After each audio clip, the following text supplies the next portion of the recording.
Hello everyone, and welcome to today's webinar, Metrics That Matter, Applying a New Lens to Track True Impact of ABM. I'm Sal Soro, publisher of Demand Gen Report, and I'll be your moderator for today's presentation. We welcome all attendees to follow along and share your thoughts and feedback on Twitter and LinkedIn using the hashtags COSeries. As you can all see, our Twitter handles are right here on your screen, and we look forward to connecting with you on social. To make life just a little easier for you, you can tweet directly within the On24 platform here using the Twitter widget on your screen. Also, if you haven't done so already, please join more than 65,000 of your peers and subscribe today to our weekly newsletter at demandgenreport.com.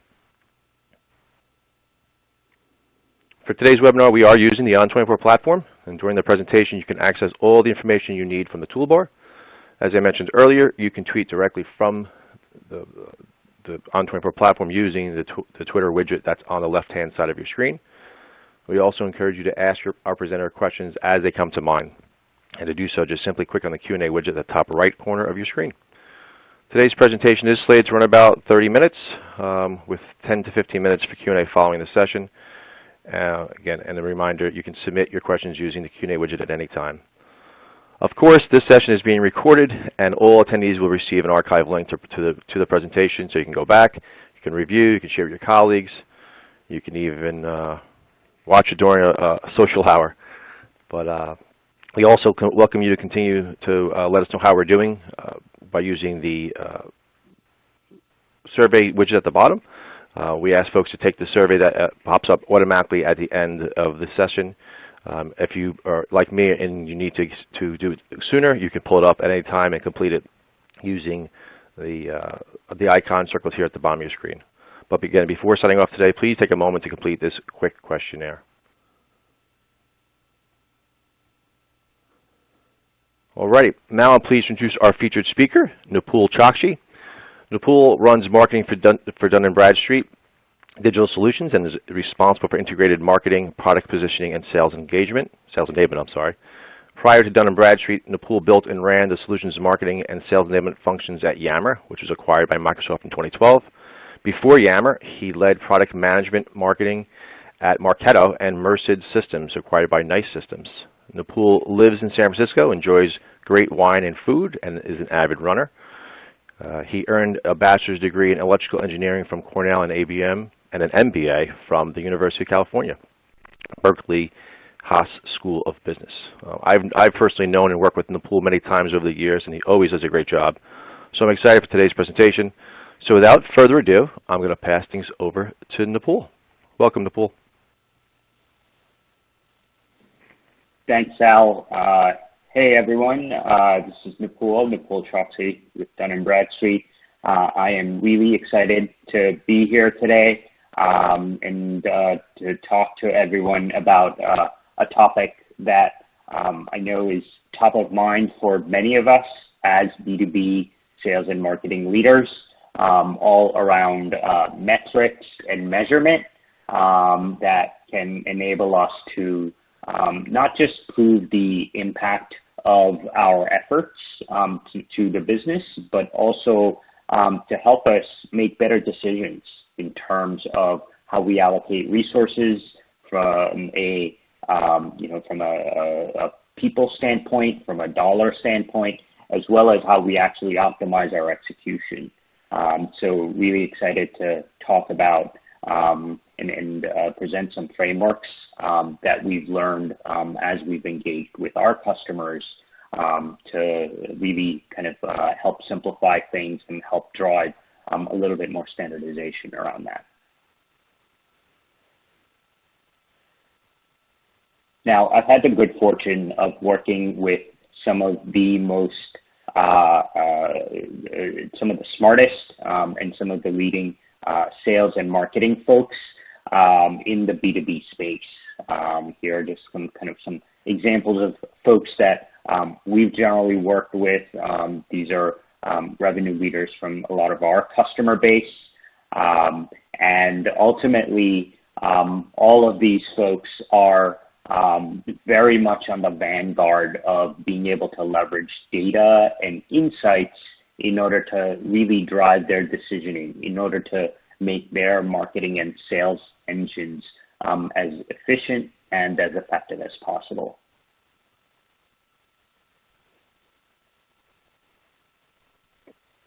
The thing is that each of these leaders are really pursuing a lot of different types of transformations when it comes to their underlying business. They're supporting a variety of different initiatives, but it really boils down to leveraging things like better segmentation, simplifying their tech stack, leveraging agile marketing, developing customer-led journeys in order to help their business achieve some sort of digital transformation that'll enable their business to remain at the forefront and to beat out the competition.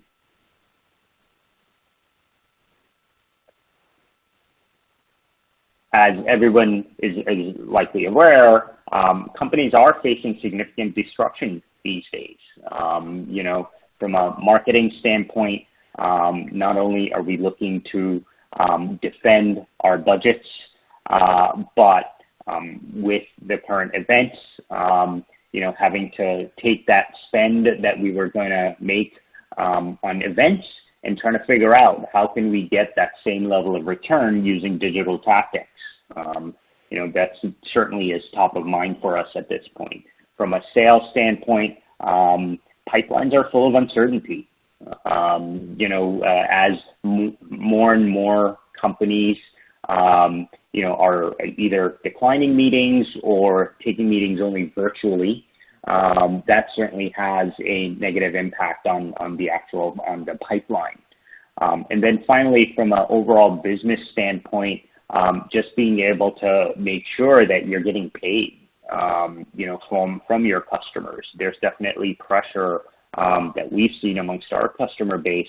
They're seeing an increase in pressure on collections, with an increase in delinquency rates. And so there's an opportunity for a lot of B2B brands to be able to, make sure that they're working with their customers so they can offer more payment flexibility. And ultimately this is going to drive an impact on cash flow across the entire system.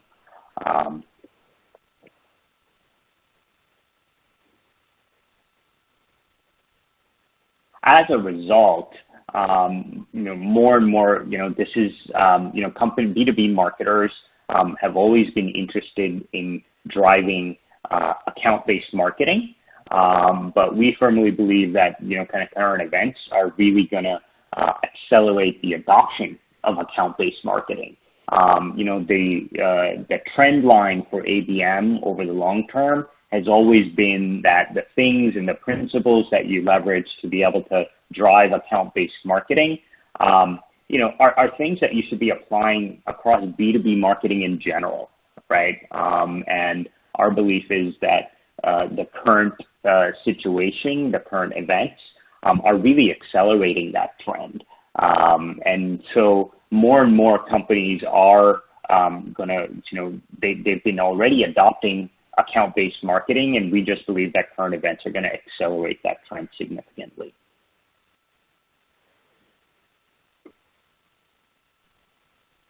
Now, when it comes to account-based marketing, there are really three things that you're doing. First is really segmenting your audiences. In contrast with the broad-based lead generation tactics, account-based marketing, really starts with the A in ABM, which is all about accounts and the people within those accounts.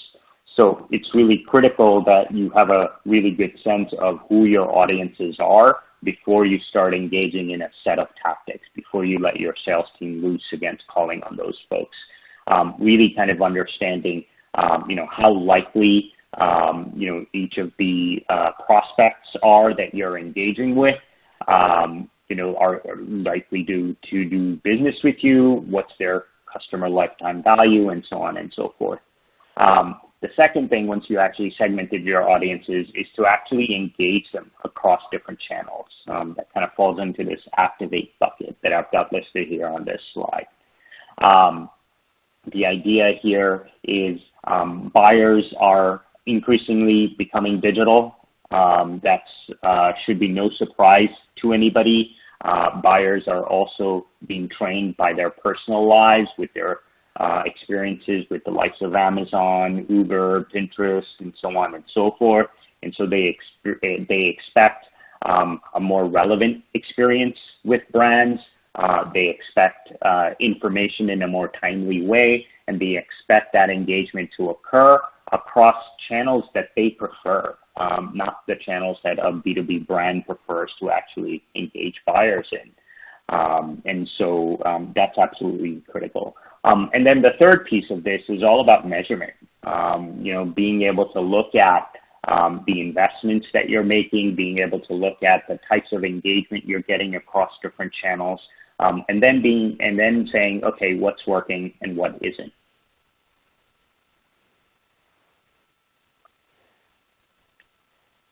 Like most companies, B2B marketers, what we'll start with is generally a buyer journey. This is a really crude and rudimentary kind of buyer journey diagram that that we've been using at Lattice and at Dun & Bradstreet. And in this sense, what on the x-axis, if you will, lists out the different stages of the buyer journey from a buyer perspective. Is it the case that the buyer's not in market? Is it the case that the buyer's in market and they've got an active project? Is the buyer actually anonymously engaged with our brand? Are they engaged with us after having given us their contact info, after having given us permission to actually engage with them in a more detailed way there? And the idea here is we'll use the buyer journey to really kind of say, okay, depending on what stage of the buyer journey you're in, you're going to treat people differently. And so here's just an example of what that might look like. Depending on the stage of the buyer journey, depending on also the value of that particular account to your business, you might want to engage them in a variety of different ways, right? So someone that's in market and is really highly likely to convert, you may want to do kind of a full court press where you're bidding high on the ads that are targeted towards those folks, so that you make sure that they actually see your awareness ads. You may engage in some sort of paid social activities to make sure that, again, you're getting in front of those through those channels. You may want to make sure that your SDRs are doing outbound calling campaigns against these prospects as well. So the idea here is that as marketers, we all seek to engage our buyers really on a combination of the level of fit, meaning how likely are they to do business with us, what's their value to us from a business standpoint, and then timing, what stage of the buyer journey are they actually in. Now the challenge here comes into play is not just figuring out, what stage of the buyer journey you're in. We actually just did a webinar on that a couple of weeks back, and you can refer to the resources section for a link to that. But the other challenge here is really, how do you measure whether all of these little icons, whether all of these different tactics are working or not? Because ultimately, from a marketing leadership standpoint, you need to understand what tactics are working, what tactics aren't, so that you can, at scale, drive more engagement and drive more impact for the business. And at the same time, you also want to be able to use those measurements to kind of justify the fact that, you're justify your marketing budget more effectively. And so with that, let's talk a little bit about kind of some of the challenges with measurement today, and then walk through a proposed framework based on what we've seen work at a lot of our customers. So first and foremost, when it comes to doing measurement for account-based marketing, it really does require kind of a shift in the mindset, right? Instead of kind of the traditional waterfall metrics that are really focused on leads. We need to focus on accounts. In fact, I would, not just focus on accounts, but also buying teams, right? Especially when you start selling high ACV products. I think there was a Serious Decision study that was done a couple of years back where they said, any deal that was above 50K, it's more than likely that there's a buying team involved. And so the idea here is, you need to shift your current mindset and make sure that your instrumentation and your measurements and dashboards kind of reflect that. So you're not just talking about leads, you're talking about accounts. You're not just talking about people. I think it's really important to continue to talk about people, but then you also have to talk about buying teams. Instead of measuring the number of new names that you get in your funnel, it's important to track engagement. And we'll break down what engagement means. Engagement is kind of a high-level term there. But for example, with new names, it's not just about people who give you their contact info by filling out a form. It's actually people who give you their contact info by filling out a form, but they're actually from companies that are very likely to convert, or companies that are very high value to you from a business standpoint. And then lastly, instead of just chasing the MQL, if you will, it's important to, as marketers, just from a vocabulary standpoint, as well as a language standpoint, when it comes to working with CFOs and our other business partners, we need to start talking more about pipeline and revenue. And then really something that, is kind of a standard thing that pervades across the executive suite. And so based on our experience, what we've seen is really there's 5 different types of metrics that it's really important for you to be able to measure. And I'll cover each of these in a little bit more detail here, but at the highest level, you've got coverage on the left-hand side, which is kind of the most tactical bit, where, again, as part of any account-based marketing strategy, it's going to be important for you to make sure you have data, right? You need information about the accounts that you're going to target. You need to know which accounts are high-value accounts and which accounts are accounts that are never going to convert, right? Just based on, typical firmographic data, right? Based on industry, employee size, and so on and so forth.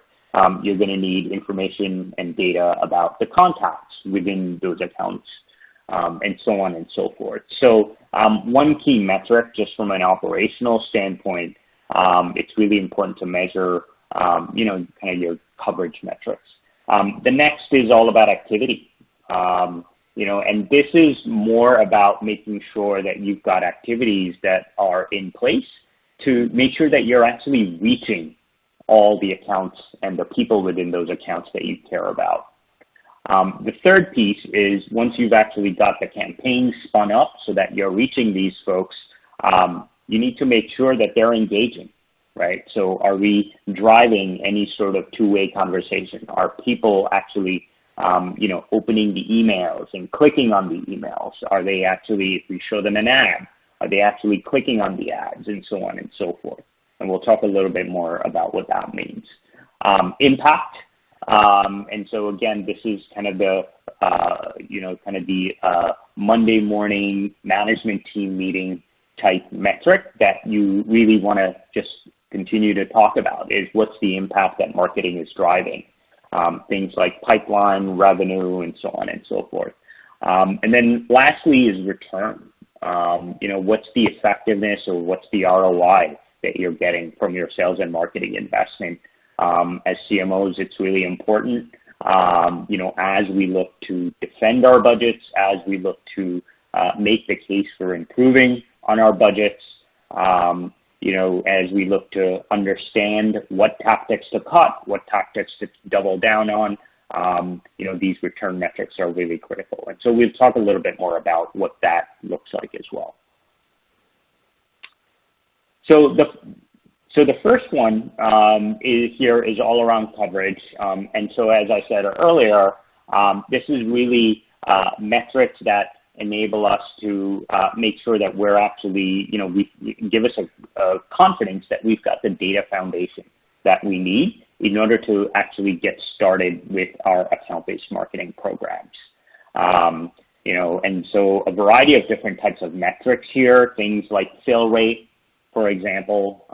So within my database, how many, specific types of fields do I actually have filled out for each account, right? And what percentage of that is, what percent of my target market universe, in terms of accounts, do I actually have populated within Salesforce, within Marketo, and so on and so forth?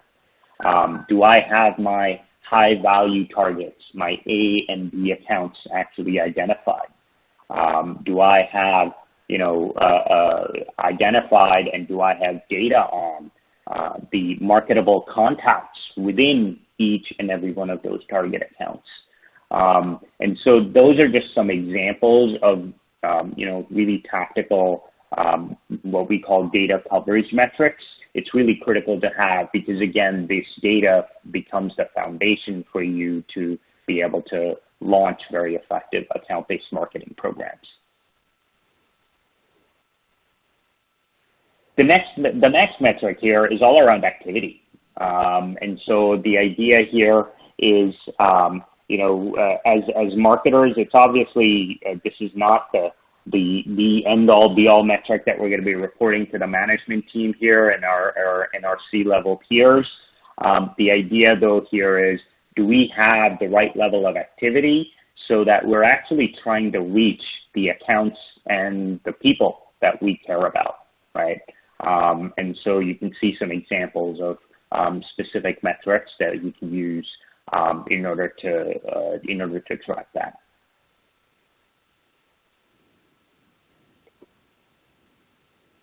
The third piece here is all around engagement, and this is where I think this is really where things get really interesting. And I also think that this is a bigger change for most of us as marketers as we make the shift from lead-based marketing to account-based marketing, right? The idea here is that once we actually spin up campaigns that are reaching out to the accounts and contacts that we care about, how are people actually, engaging with those campaigns, right? So if you're showing an ad, are they actually clicking through on the ads, and so on and so forth, right? And so the idea here is you not only, you want to take some of the volumetric vanity metrics that we really, we've been told to stay away from, but to really apply more of a filter on that. So when it comes to web traffic, for example, one of the things that we'll look at D&B isn't just the volume of web traffic, right? Because obviously volume of web traffic is a key indicator for what kind of awareness you're getting. It's really more important for me that I'm getting the web traffic from the A and B accounts that I'm trying to engage with, right? And so that is a markedly different measure that enables me to do that. Number of new names that I capture in my database. Again, it's a kind of a vanity metric to just say, oh, I've captured, I've seen a 50% increase in the number of new names that we've been able to capture in our database. And directionally, that may be accurate, but the idea here is if we really want to be aligned with sales, it's really important for us to kind of filter that and say, okay, number of new names from the A and B targets, from the A and B accounts that we really care about. Same thing with email clicks, right? Same thing with, kind of opportunities that have been created and so on and so forth.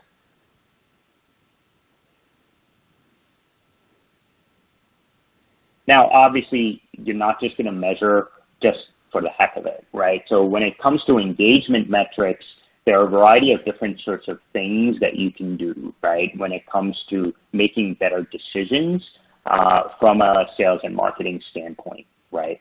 And so here I've just listed out two key examples here, right? So on one is really looking at website traffic. So, every big brand has anonymous visitors coming to their website. And the old way of doing things was really based on the volume, based on, the types of web pages that people visited. I'll run retargeting campaigns against those populations of users. But what we're seeing more and more of our customers doing, we actually do this at D&B ourselves, is not just look at web traffic for specific web pages, but web traffic for specific pages from our high-value accounts. And what we'll do is, as part of our retargeting campaigns, for those A and B accounts that visited certain pages, we'll make sure that we're doubling down when it comes to the bids for the retargeting ads that we want to show them, right? At the same time, if it's C and D accounts, we'll actually lower the bids so that we're making the best use of our retargeting dollars, right? Similarly, from a personalization standpoint, looking at, kind of the engagement rate. So people who actually click on emails related to specific topics, right? We'll use that data and those insights to make sure that we're actually showing them very similar ads, as well as website copy that's related to the more popular keywords and website topics within our target accounts. So the idea here is, as part of engagement is a really powerful metric, and depending on the part of the funnel that you're in, as well as the specific channel that you're talking about, you can leverage that engagement metric to make some really nuanced decisions that enable you to make sure that you're really allocating your resources more appropriately and make sure that you're optimizing your execution. Excuse me. The fourth piece here is all about impact. And this is, again, in the traditional world, marketers were all about saying, hey, these are the number of MQLs and my job is done. But in this new world, that is certainly not the case. If you want to be at the, kind of a leading marketer that's driving value for your business, it's really important for marketing to actually own a pipeline number and a revenue number, right? And to make sure that, again, that's very much aligned with sales and the rest of the executive team, especially your boss, the CEO. And so being able to look at and measure impact by looking at metrics like pipeline and revenue. Now, attribution is definitely a whole topic unto itself, and we're going to be doing a webinar on that shortly, a separate webinar on that shortly. But the idea here is you want to look at not just directly sourced pipeline, but also the influence pipeline. When you start talking about high ACV deals, when you start talking about having SDR teams that are doing outbound calling, sales teams doing prospecting against a smaller list of target accounts, right? Marketing, the supporting role that marketing plays there is absolutely critical. And from a business standpoint, it's really important to really understand the tactics that we're using in marketing. What kind of impact is it driving? Is it influencing revenue in a positive way? Is it not? Because that certainly will help us to figure out what to double down on and what to cut out.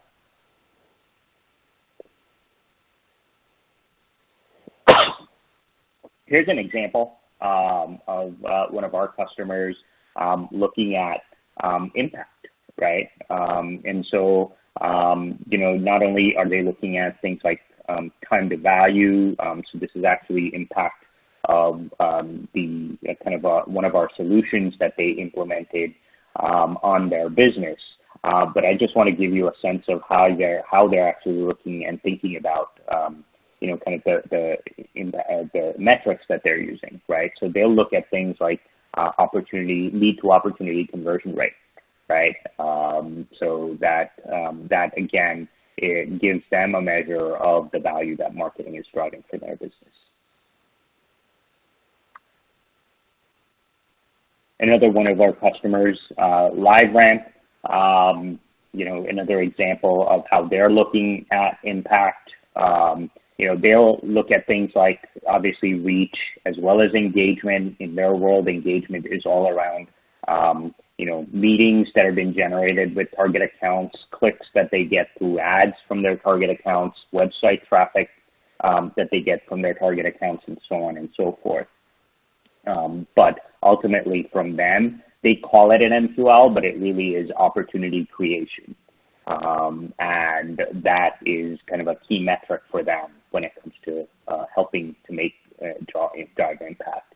The reason I bring up these examples is I think like they're really simple examples, but they're also really clear that when you start talking about measuring things like opportunity, pipeline, revenue, you're automatically starting to get aligned with sales. And ultimately the idea here is the most effective revenue engines in the B2B world are aligned, if not integrated, from a sales and marketing standpoint.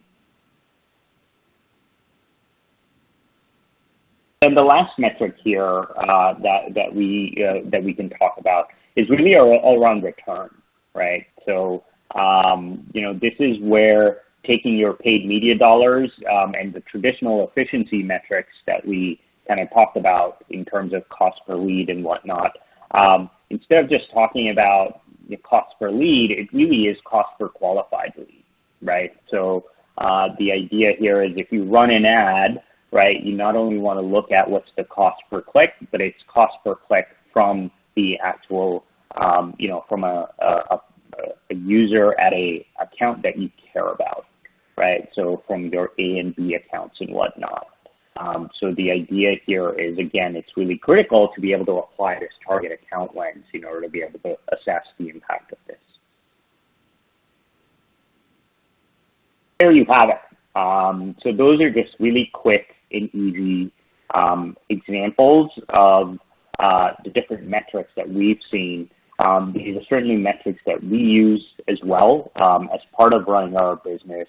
But the key takeaway here is that it really does require a shift in your mindset, where you're not just thinking about leads, but you're thinking of accounts. Where you're not just thinking about MQLs, you're thinking about pipeline. You're not just thinking about you're not just thinking about activities. You're thinking about engagement, right?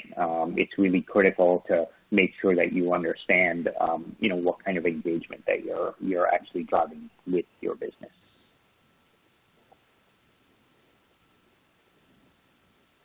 And so, right before we jump into the Q&A, there are a couple of things that I do want to highlight. There are a variety of different resources that are available for attendees here, and kind of the resources pane, as Sal mentioned earlier. Two such resources that I think would be really important and would be really helpful for marketers. One is, just from a measurement standpoint, all of us, it's really important to get a sense of what part of our target market is actually in market right now. Because the idea here is, out of the million accounts that we could be going after, how many of those have actual active projects going? And so D&B, we're offering kind of a free report to help you to kind of figure that out, if you will.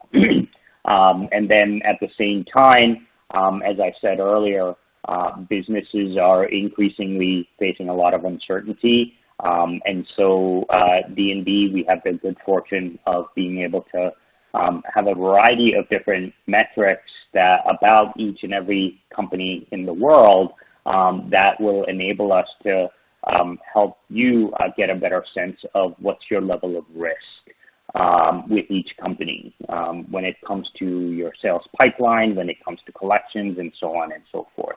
And so if anyone is interested in any of those offers, those are available at the links that you see on the screen here.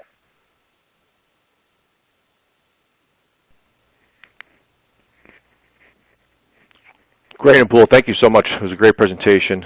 I really appreciate the simple, real-world examples you're able to share. We did receive a bunch of questions from the audience, but before we get to those, again, I did want to remind everyone to share your thoughts and feedback before logging off today. You can do so by clicking on the survey icon. The survey will automatically launch when the session ends. We obviously value your insights and use the feedback to continue to improve the webinars that we produce. We did get a bunch, as I mentioned, of questions, but unfortunately we won't be able to get to all of them because of the time. But no worries, we'll be able to follow up afterwards with answers via email. So let's get those questions. So as they were coming in, I was just sort of prioritizing them. The first one I pulled out was from Denise. She was asking Nipul, what are the biggest things that go wrong when it comes to measurement? Yeah. So yeah, I mean, this could be a webinar into itself, or a white paper or whatnot, right? But you know, at the highest level, kind of the thing, you know, the root cause, if you will, first and foremost, almost always is you know, going to be alignment between sales and marketing, between, if you're a marketing leader, between yourself and your boss, your CEO, just in terms of what's important. I think it's really critical that everybody get on the same page in terms of what is the value that marketing is driving, and what's the key kind of measure that sales and marketing will both agree on and will, you know, kind of marketing will track to in order to drive value for the business, right? If you have situations where, you know, you're, as a marketing team, the biggest value to the business is all around, you know, driving pipeline acceleration, where you've got a ton of leads from your target market that are actually coming in, and sales just needs help in terms of prioritizing those leads and moving those leads down the mid and bottom funnel as much as possible. You know, that points to a different set of metrics, more around, you know, pipeline velocity, if you will, that marketing needs to sign up for. And that's in contrast with, you know, situations where you might not have enough leads and you've got field and SDR teams doing prospecting, in which case it's more about net new names that are generated from your target accounts. It's more about driving awareness within your target account prospect. So looking at things like, you know, cost per, you know, looking at things like click-through rates from your target accounts. And so again, that's a great example of, you know, some engagement metrics that it really, that would be really, really critical to work with. So at the highest level, it's the alignment that we've seen, that where if there's misalignment, things go very wrong. Right. Make sure everybody's having set clear goals and KPIs. We're all on the same page. Makes sense. Exactly. Great. The next one is from Kai. He's asking, can you talk about how ABM testing can help us to see whether ABM works or not? You mean A/B testing? I'm sorry, A/B testing. Yeah. A/B testing. Okay. Yeah. So A/B testing is you know, that's you know, as a former engineer and a product manager, I'm definitely a big fan of A/B testing. You know, using A/B testing to see whether ABM works or not, I think it's a great strategy. I think it's really important and to be mindful about the metrics that you're going to use to do your A/B test, however, right? If the idea here is that you want to use ABM, you should ideally be using pipeline and revenue, right? But you can also use things like deal size, right? You can use things like quota attainment per rep and whatnot, and look to see, you know, whether kind of the population of folks that are being engaged using lead-based traditional activities are, you know, kind of those metrics play out differently for those folks versus metrics where you're engaging them in a more targeted way. You know, obviously, if you use those metrics, it's going to take a while for you to actually prove out your program, depending on your deal cycle time, depending on how long it takes for someone to become a qualified opportunity in your pipeline, depending on how long it takes for them to close, turn into close one revenue. You may need to wait a certain number of times. What we've seen is a lot of customers, and this is something we actively encourage with our customers, is important to use leading indicators, if you will, to those. And almost invariably, those turn out to be engagement metrics that enable you to get a sense earlier on. And again, I'm talking about, this is super applicable for situations where you've got really long, 12-month deal cycles. If you can start seeing things like engagement, click-throughs from your ads, and you can see that, it's your A and B targets, your target accounts that are actually clicking on those ads, and you see an increase in those. That gives you more confidence that your ABM approach is working, and you might not have to wait as long in order to actually prove out the value of account-based marketing. So that's just kind of I don't want to say hack, but just kind of a framework that various customers have used just to, kind of give them a better sense of the impact of ABM without necessarily waiting, kind of the 12 months that you typically need if you're looking at revenue impact. That's great. Great insights. The next one was coming from Tony. She's asking, do you have a different measurement strategy for ABM for new customers versus ABM for cross-sell, upsell? Yeah, I think the short answer here is depending. Obviously the impact is going to be different, right? It boils down to pipeline and revenue, but again, depending on kind of the business and the specific metrics that the CEO and the rest of the management team and sales cares about, you may also want to look at things like your attach rates for your product, right? Number of customers that have more than one product installed, right? So those are kind of impact metrics that will definitely vary between, ABM for new customer acquisition versus ABM for customer growth. But the leading indicators will still be the same. So in terms of the engagement metrics, right? Clicks from target accounts, website traffic from target accounts, names generated from target accounts, form fills from target accounts. Those will be the same and consistent across both of these different functions. Very good. I like the impact metrics. Keep an eye on those as well. I think we have time for one more, if you will. This last one I think I'm going to take will be from Mike. He's asking, what are the best metrics for proving to executives whether ABM works or not? Yeah, and so good question. So in terms of whether ABM works or not, as I said earlier, for that A/B testing question, the idea is that obviously you want to look at things like impact, right? So pipeline and revenue. Revenue, of course, being really critical, and kind of the golden metric, if you will, that's going to help you to prove it out. But I realize that, a lot of us, especially if you're doing ABM, deal cycles are going to be long. It's really important to, kind of have these leading indicators that gives you more confidence, more upfront in the process. And so that's when, again, you can lean on these engagement metrics that I talked about earlier, in terms of, click-throughs from target accounts, website traffic from target accounts, email opens from target accounts, and so on and so forth. So you have the ability to, again, use those leading indicators to give you more confidence that your ABM strategy is, whether it's working or not, earlier in the process, rather than waiting an entire year to really see, whether ABM is working or not. So start taking some of those small wins instead of waiting for the big one at the end.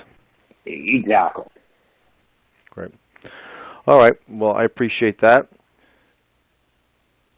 Again, we appreciate Nipul for taking the time out. It was a great session. I want to thank all the attendees for taking the time out to join us today.